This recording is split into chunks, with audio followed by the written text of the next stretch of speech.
School leaders and lawmakers across the country are debating whether students should be able to have their cell phones in school. Houston ISD has a policy requiring students to keep their cell phones in their backpacks all day or just leave them at home. Other districts let students use them when they're not in class. Fox's Mills Hayes is live in Mendota Heights, Minnesota. Mills. Hey, Caroline. Well, Indiana and Florida have already passed laws that ban cell phones in the classroom, and at least 9 other states have introduced legislation that would restrict cell phone usage by students in school. And I spoke with some principals here who have already implemented restrictions on cell phones, and they tell me it's a game changer. School may be out for the summer, but students are still busy at Two Rivers High School. And rising junior Evangeline Fuentes knows she doesn't have the best self-control when it comes to her cell phone.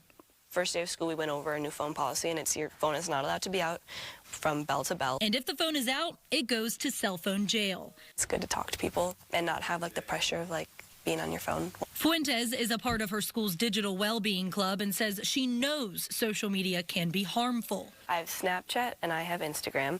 Instagram I delete periodically. I mean, I feel like every girl or even guy knows that it's kind of hard to compare or whatnot and just see a constant feed or oh, someone's on vacation, someone's not.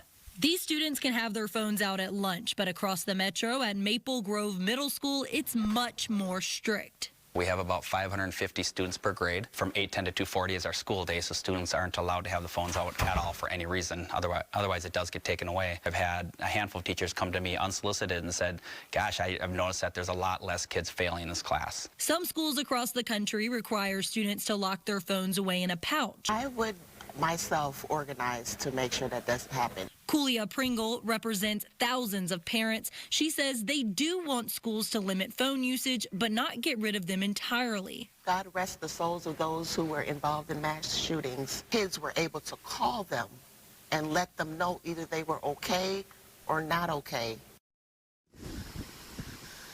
The National Education Association tells me they recently surveyed their members about cell phone usage in schools by students, and they say they will release their recommendations next month. In Mendota Heights, Minnesota, Mills Hayes, Fox 26 News.